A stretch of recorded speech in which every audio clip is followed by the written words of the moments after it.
Welcome to Remedius.bg. Thank you for tuning in. Today we're going to be doing an unboxing of Legacy of You. I'll also be telling you a little bit about the game and rounding off the video with some final thoughts about why I'm super excited to dive into this. A little bit of backstory. This game is designed by Shem Phillips. Art is by Sam Phillips, which is Shem's brother. It is the third title in the Ancient Anthologies series, the other two being Hadrian's Wall and Raiders of Scythia, published by Garfield Games. I just love that aspect of Garfield Games. I think it's so cool that a duo of brothers are creating such highly regarded board games in the industry.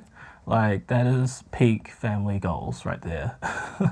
The Kickstarter launched back in September of 2022, I think, and it looks like backers around the world are beginning to receive their copies of the game. I didn't actually back this game. I really wanted to, but I just started a new job and moved house at the same time, so I missed the campaign entirely. But to be honest, I wasn't too worried because Garfield games are quite easily accessible here in New Zealand, and so the other day I saw it available at my local game shop and I picked up a copy. They also gave me these lollies to go with it, so that's cool. Lollies are candy if you're not from New Zealand. So what is Legacy of You? Well, Legacy of You is a solo-only, story-driven campaign that is completely resettable. The campaign ends when you either win or lose 7 times, and if my math is correct, that means the campaign can last anywhere between 7 and 13 games, with the maximum win-lose ratio being 7 and 6. And you are you. And what you do is lead your people to build canals along the Yellow River in order to prevent your villages from flooding, while also trying to defend from the raiding barbarians. It's being labelled as a mid-weight game, although I'm sure the difficulty of the puzzle will vary for different players depending on what kind of games you're into. Estimated game time is around an hour, which means the whole campaign is going to take you around 7 to 13 hours, give or take. Alright, let's take a look inside.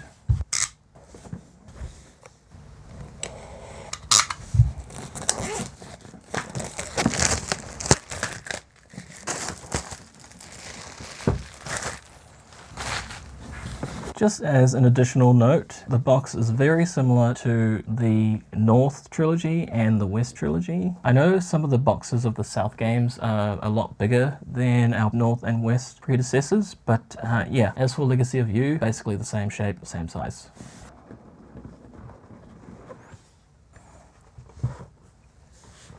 Okay, so here we have the rulebook. Looks like it will read the same way as the North and West rulebooks.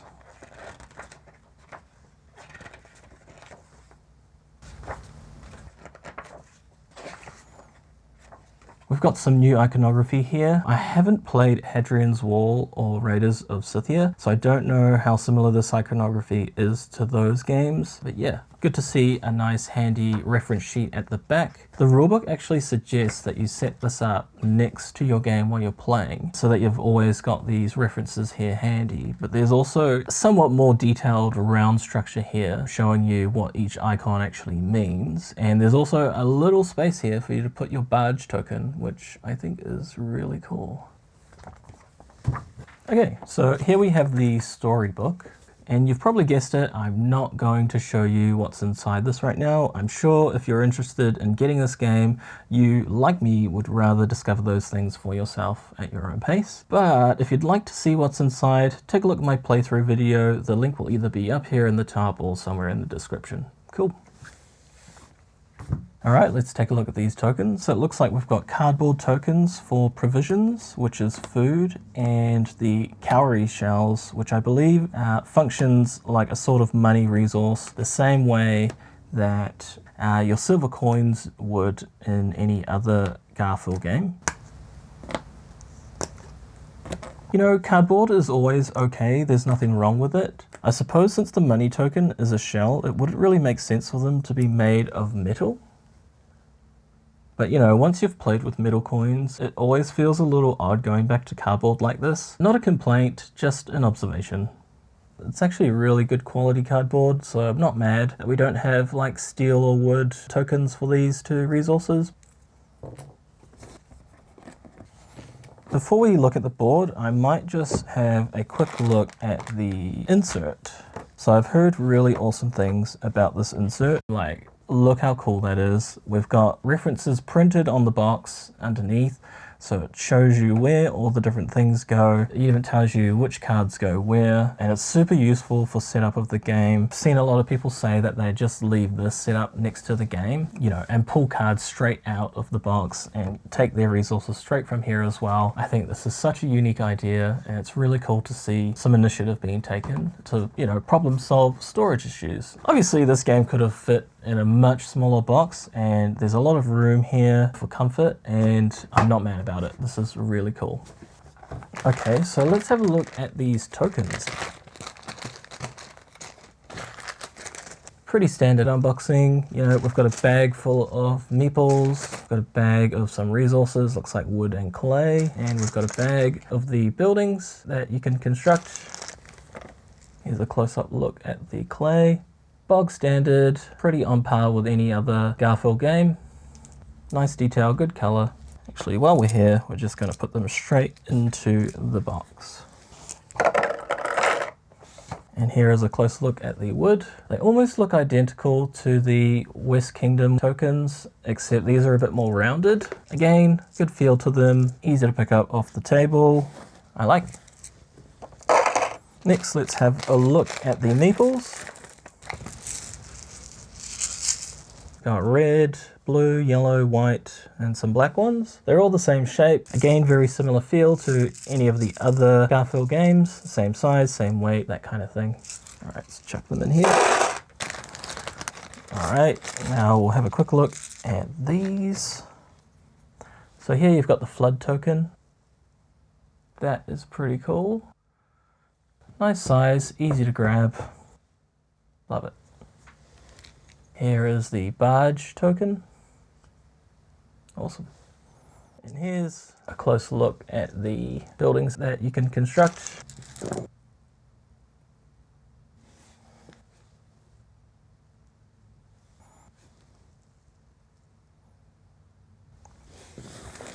Looks like they're all similar shape to the buildings that you see in Paladins of the West Kingdom.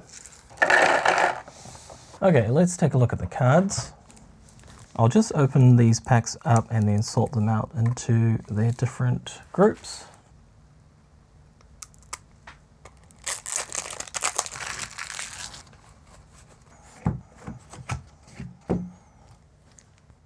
All right, let's start off by looking at the townsfolk cards. Really awesome design here on the back. Now each card is going to have two sections. This one here in the top left and this one down here at the bottom. Now the way this works is there are two resources here, one in a brown box, one in a red box, and then this third icon. Now during play, you can either choose to take the resource that's here in the brown box, and you would then put the card into your exhausted pile, which means it can be reshuffled back into your deck later in the game. The other option is that you can discard the card in order to gain what's in the brown box and the red box, but discarding the card means you'll no longer be able to play it for the rest of the game. This third box here in the white is a food tag, and it functions in a similar way to Terraforming Mars. Now you're going to have 4 different tags: meat, fish, wheat, and my favorite, milk. I think that's an awesome food tag. So yeah, this mechanic gets introduced to you slowly through the campaign. On Totally Tabled's video, he had to collect a certain amount of certain tags, which ultimately was another way of limiting your resource and hand management, and just adds a little bit extra to what you need to keep on top of while playing. Here's just a quick look through the cards we have in the deck.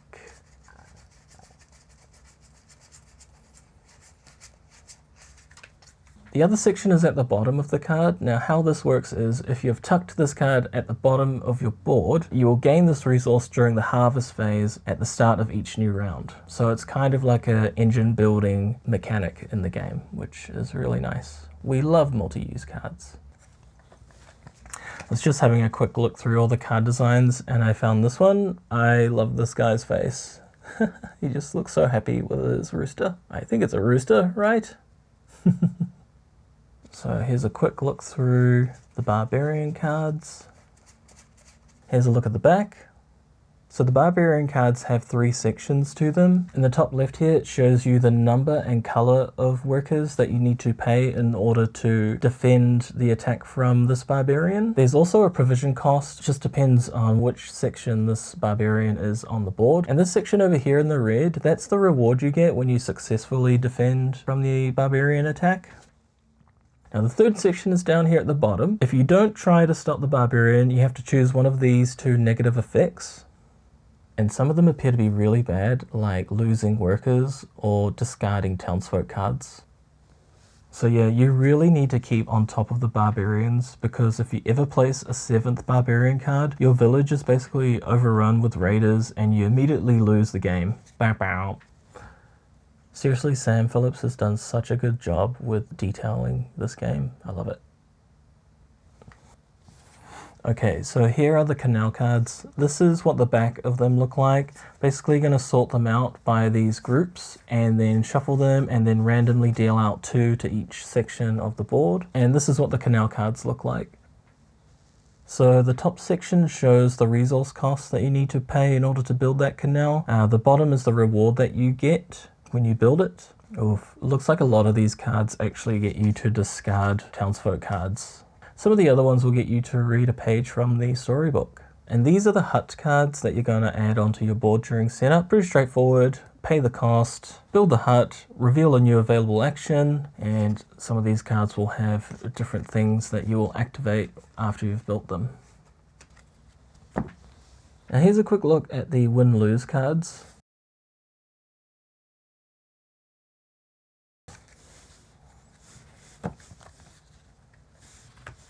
Okay, so that's it for the cards. I'm just going to put them away real quick.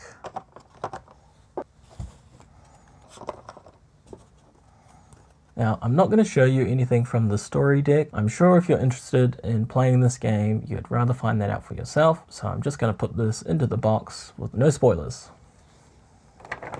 So here's a quick look at what the box looks like with all of these components put back in. Nice. All right, now let's take a look at the board.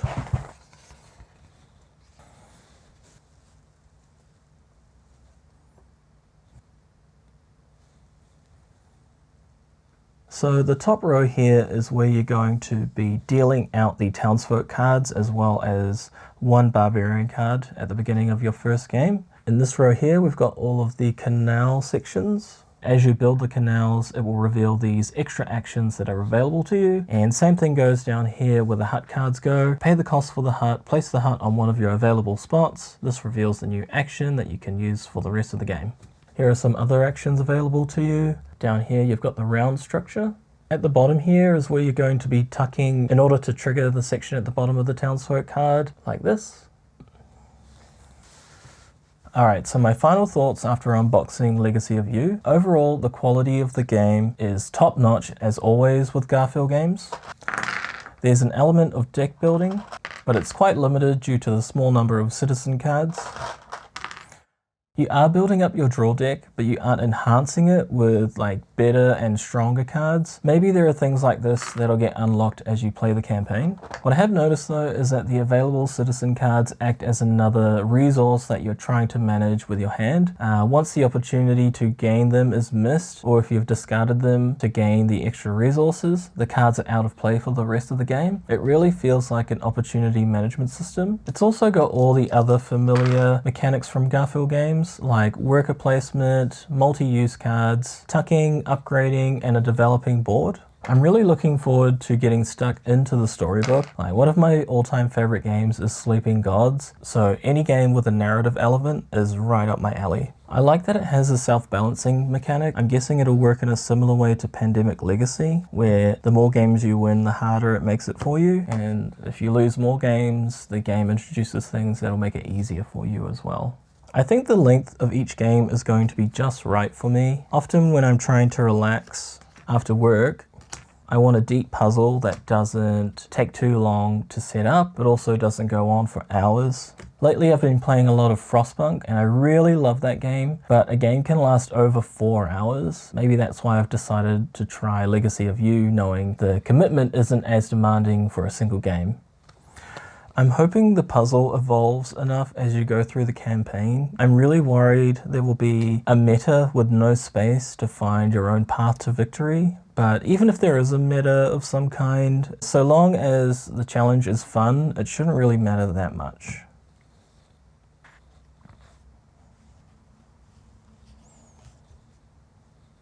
Okay, so that was my unboxing and first impressions of Legacy of You. If you've already played this game, I would love to hear from you. Leave a comment and let me know. What did you think of Legacy of You? Have you finished the campaign? What was your final win-lose ratio? Or you could leave a comment and let me know where in the world you're playing games and what's on your table today.